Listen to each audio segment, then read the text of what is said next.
Hi there. So let's go through this challenge here and get it working.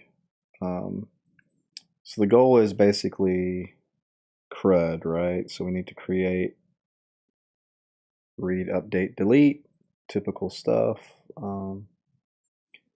So in their JavaScript, I tend to leave my Firebase code in the HTML because it's just getting it out of the way. It's not in my JavaScript code and taking up space. So I'll move this over here. Leave it in the HTML.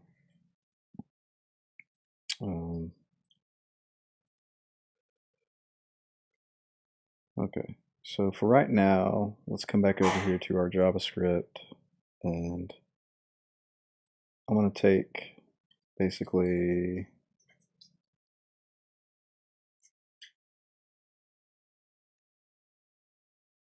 okay. I noticed this right here. So delete data ID. Every single one of these buttons, I believe, if I look at it, I'm just going to move this to the bottom here.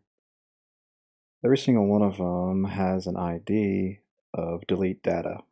And that's going to be invalid semantic HTML, basically. So you can only have one ID per page, right? One unique ID per page. So having multiple delete data IDs is going to be an issue. So that was one thing I saw. So we need to correct that, but take that away.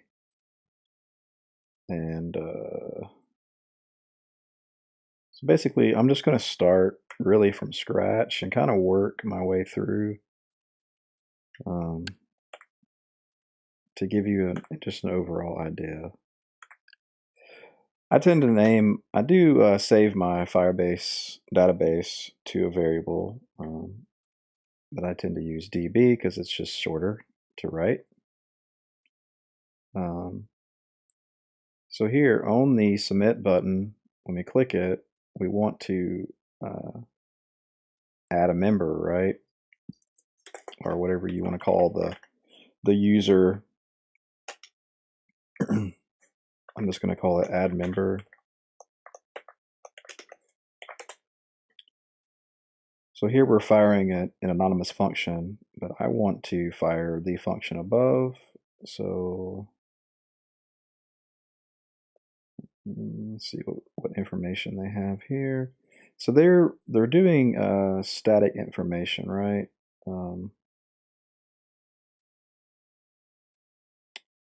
I want to do dynamic. We want to get dynamic. Now I see they are getting the name from the form, but the rest of the information is static. So let's just take this away and fire the function above instead, add member. So just like you can pass an anonymous function, you can also pass the event to a named function.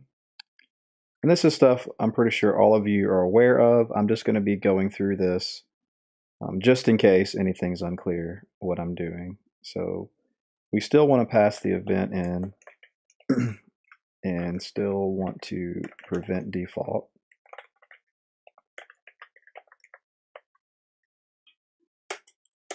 And also, let's see, the form here, I think we can add maybe a class or something to make that look better. So let's look at the HTML and just see.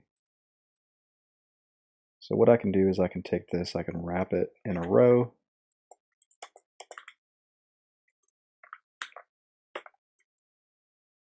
And I can give it a class of like call, and this is materialized classes, like small 12 or something.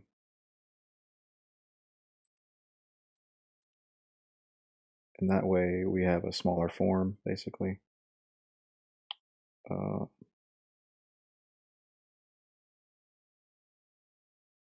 That'll work. We also need to add a few inputs, so let's add ID age. We're going to get the age as well. And I'm going to add some placeholders, so just so we know what's up with these inputs and what they're for.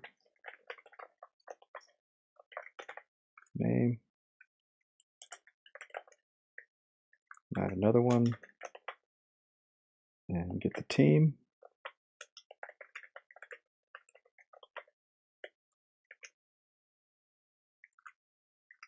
And we could say favorite team. Okay. So submit, and we can also add a class to this button of button, and then like, I guess that works fine. Just a class of button, btn for materialize will make it look better. And we have ID name submit. I'm gonna just change this to submit, so it's a little shorter and easier to select. All right, so we have the form. And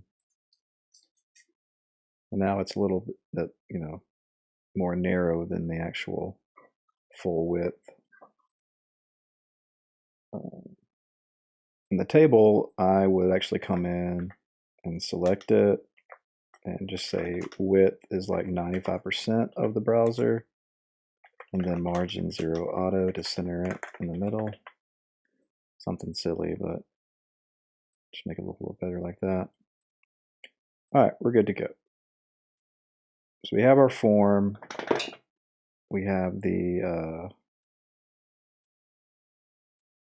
all the values, or all the inputs we need to get the values. So in this case, now at this point, I would set up my add member function. Now, we're going to be doing this thing where we get the data from the form multiple times. So let's go ahead and create a helper function that's going to get the form data. So what we're going to do in here, we're just going to get the values from all the inputs and then return an object that we can save to the database. So we're going to get the value of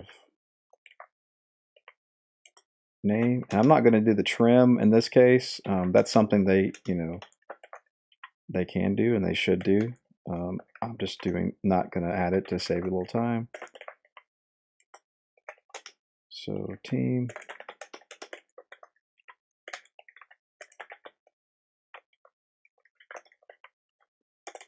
So, and then we want to return an object, and we're going to set the name to the name of the input, age. And then in the database, we could save it as favorite team, like he did or she did before. I'm just going to save it as team in this case. Once again, just making it shorter, less verbose.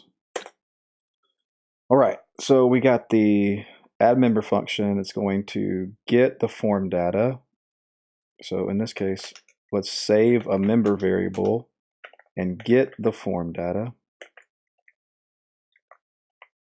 And now we're going to have an object, right, with all the information from the form. And we can save this to the database. So above, I'm going to save a global variable as a reference to a folder or an object in my Firebase database. So this is something you'll usually do. Instead of saving it to the global space of the database, we want to use different, think of it like directories or maybe tables. If you're thinking in like a SQL database, you have tables, right? So we'd have like a members table and maybe other tables for other data. So we can create a kind of like a table or just an object for members. I don't know, I'm talking and trying to type at the same time, equals db.ref, and then we'll say members. And this is going to create an object for us if it's not already created. So now I can say members ref dot push, and then that member object. And that's going to add the member to the database. Okay, but let's take this out from the global scope, and let's make a function called init. And this is a standard thing you'll see all the time. It's just an initializing function that starts everything, basically runs and does things that need to run at the first, like part of your app when the page loads or when the app first loads, some stuff that needs to run. So we're going to put this in here.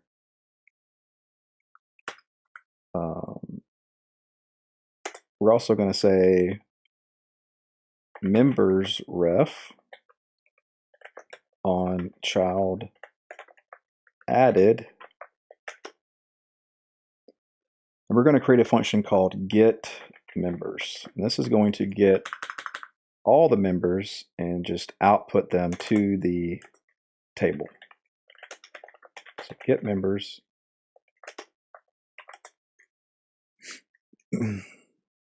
And what I'm going to do is I'm going to go ahead and call that function. So now this initializing function is going to start the app, basically. So get members. What this should do is empty the table and then get all the new members already, or get all the new members from the database and output them. So sorry, my dogs are barking at something. Not sure what. All right, getting back to this.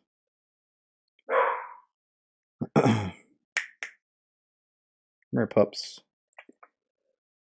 I'm going to save a reference to the table. And I think, let's see what ID he gave it.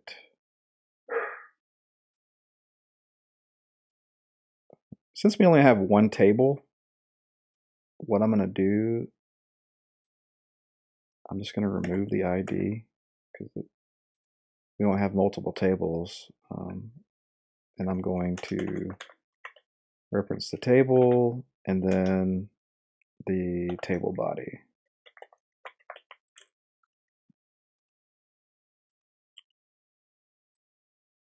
Okay, and so we're going to empty the table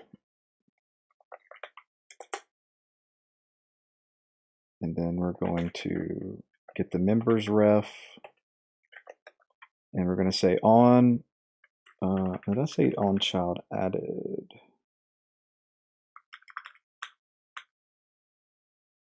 Oh, I don't need this one.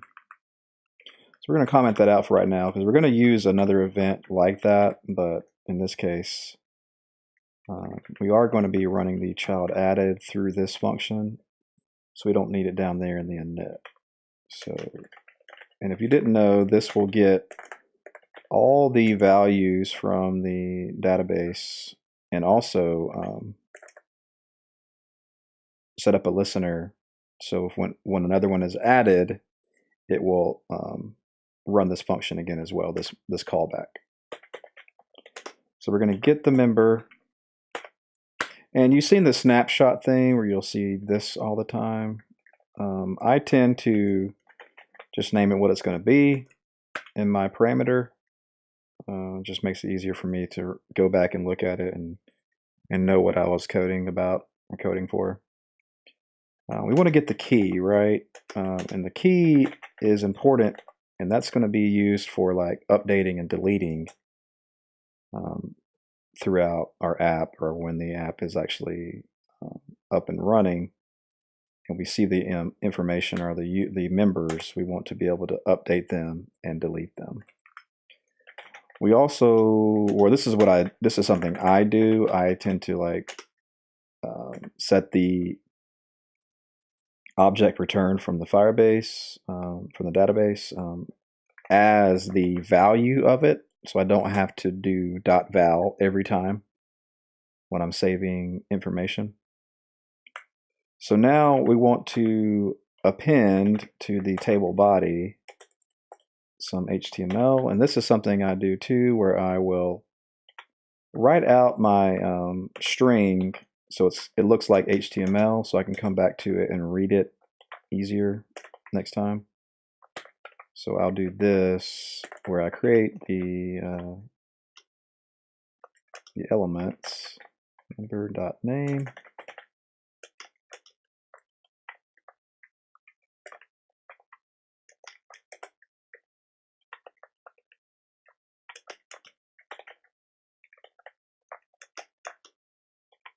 So I'm just creating a new row with the information from the database. So bear with me while I type this all out. Favorite team, member.team.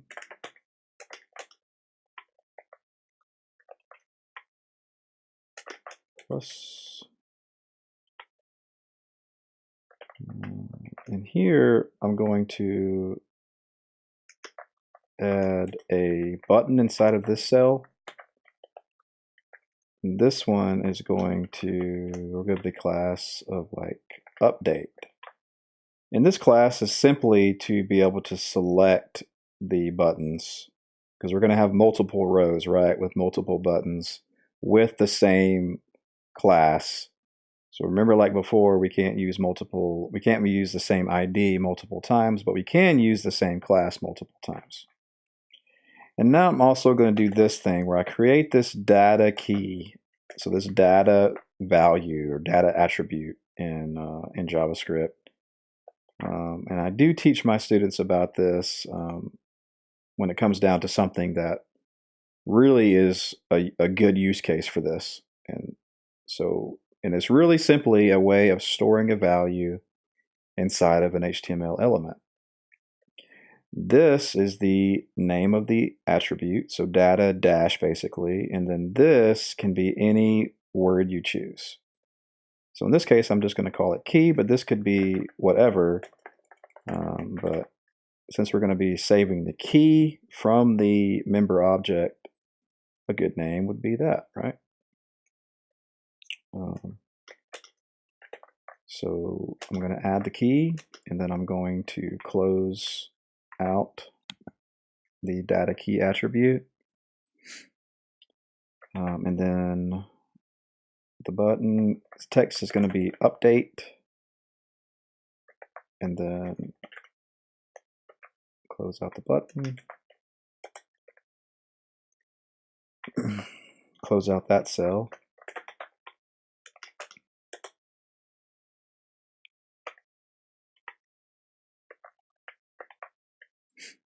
And now basically we're going to just copy this and paste it.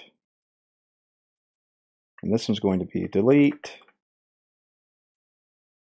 Same thing as above. We're going to put the key in there. We're going to save the key as a data attribute on the button, so we can use that. So I think that's all we need. So now we can just close the row out and we're good to go. So for every object in the database, we're going to append a new row. And this is what the student was doing before, just a little different here. And the two things that we wanted to do are delete and update, right? So let's test this theory. Our initializing function should get the members.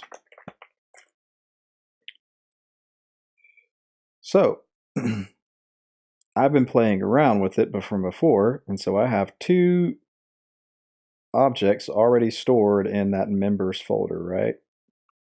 And so I just pulled those in and I created the two objects, or the two rows.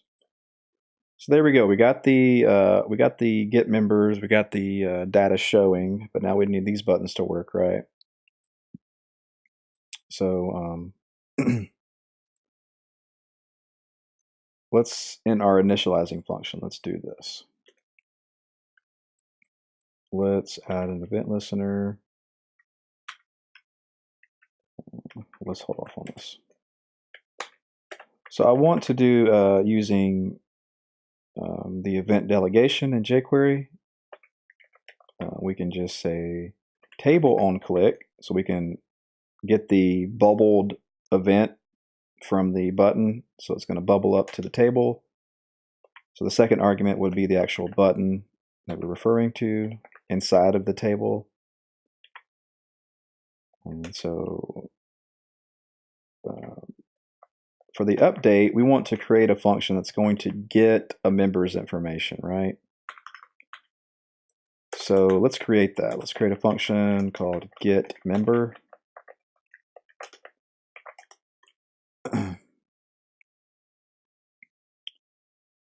And this one's going to be a little bit more intensive because we have to get all the information and do a couple other things. But let's do another thing here where I come into my form and I want a button that is a cancel button, right?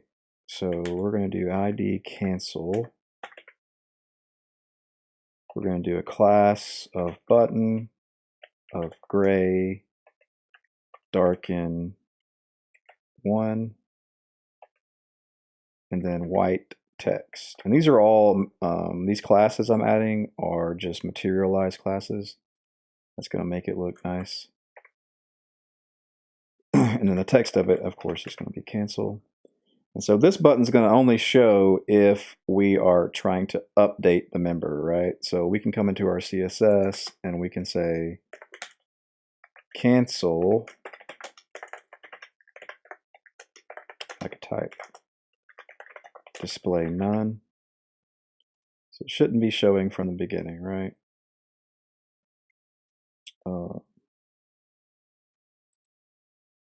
All right.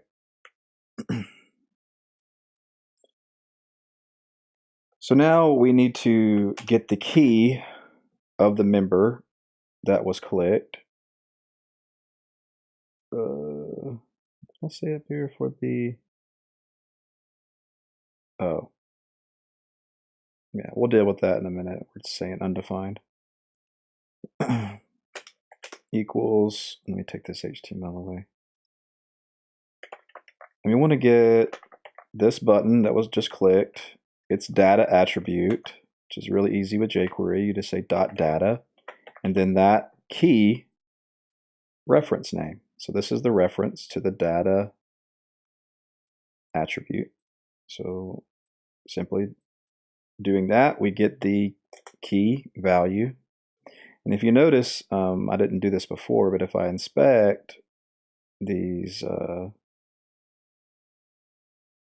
buttons here, you'll see it actually saved the key from the database. I didn't show that before, so I just wanted to make sure that was clear what it was doing. All right, so we need the reference in the database of this particular member. So not all the members, but this one member. So now we can reference the members ref above and then get a child from it, and it's going to be that key. So basically the child in the database that has a key or a property name of that key or that hashed key value. Then we want to get the information or the data from that object, the member object. So you can do that by doing the .once on the Firebase reference, and then use the .then from a promise. So now we have the member information. And like I said before, I tend to do this, where I just set the parameter equal to the value instead. So now we need to update the form information and add and set all the input values equal to the current member that we clicked on, right? So the name is going to be equal to member.name.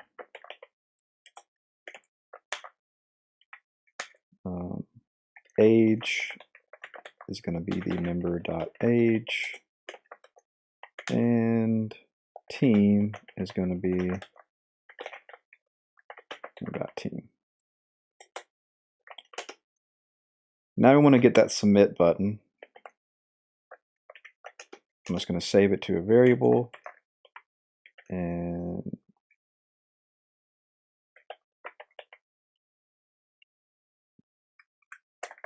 I could just save it like that. Submit, just quicker.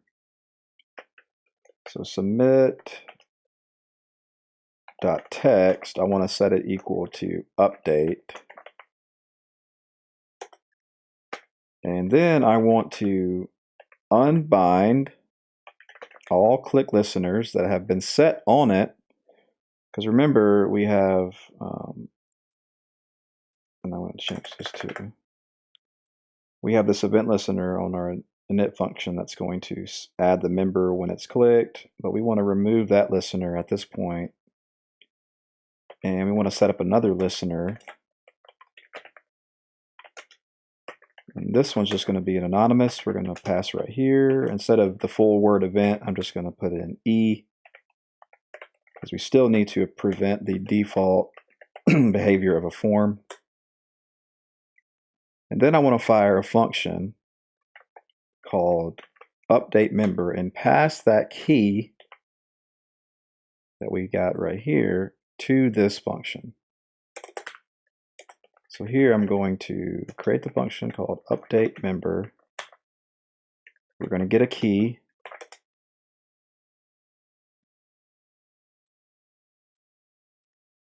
And then our cancel button, right? So we need to show it, but also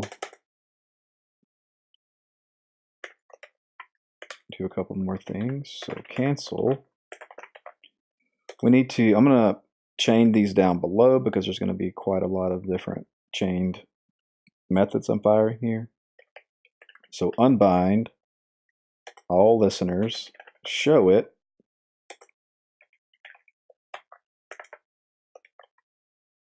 and then set up an event listener for click. And once again, I'm just going to fire a anonymous here. I'm going to do a prevent default. Here I'm going to do form and then select all the inputs in the form and set their value to an empty string, which will empty all the form.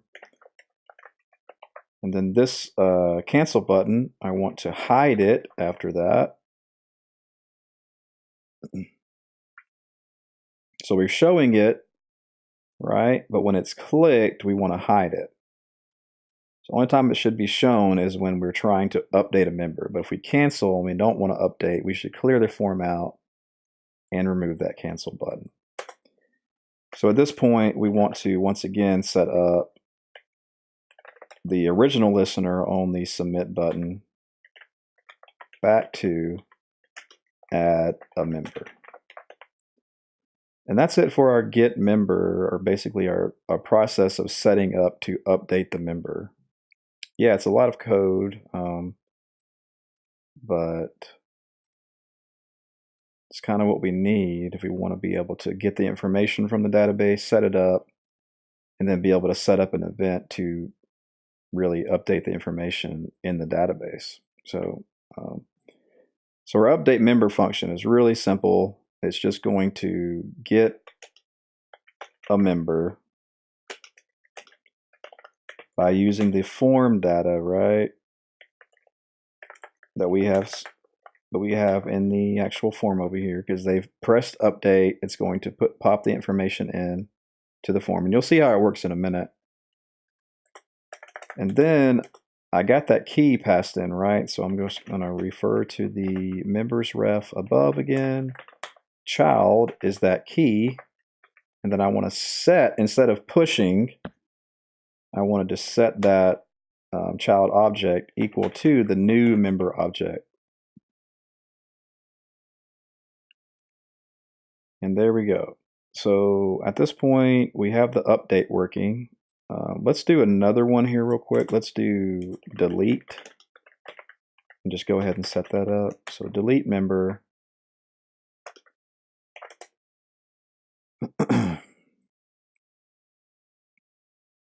And let's just copy this. And if it's delete, I want to pass it to the delete member function instead. So we're going to get the key again. So let me just copy this. I'm going to get the key from the button that was pressed. And then members ref above, and then child, the key, and then we just run the remove on it. And if we go ahead and try that out now, let's see if it works. Yep, it worked. Now we didn't get an updated view of our table when I clicked it, and that's because we haven't set up a couple of listeners we need. So let's do that now. So the members ref on child removed, we want to get members. Also, let's just paste this. Another one is on child changed. So that way, no matter if we delete them or update the objects in the database, our table right here will update every time. So now if I click delete, you'll see that it updated instantly and the member was removed.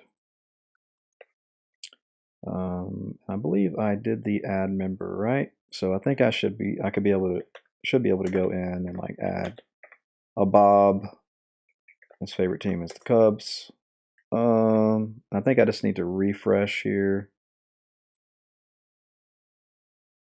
Yeah. So that was just doubling up of some data, but I think we're good. If I do this again, Braves. Yeah, okay. So that was just JS Ben doing that. We're all good. So now I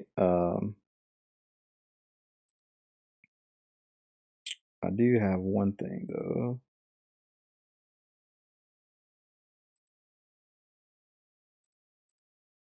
So in my add member function, I want to also just go into the form and all the inputs. And once again, we're going to empty out the input values so we can start fresh again. So you'll see if I do Jack 55 and Mets, the form is emptied out and we can start fresh. Okay, so we got the delete, we got the update. There we go. Okay, so you see it popped in the information for Bob into the form. And now if I click, if I just say his age is 150 instead, and hit update, you see it updated in the form, right? So I think that covers it pretty much for everything, I believe. If you have any more questions, let me know, and I'll post this code along with the video. Have a good night, everybody, and we will talk to you later.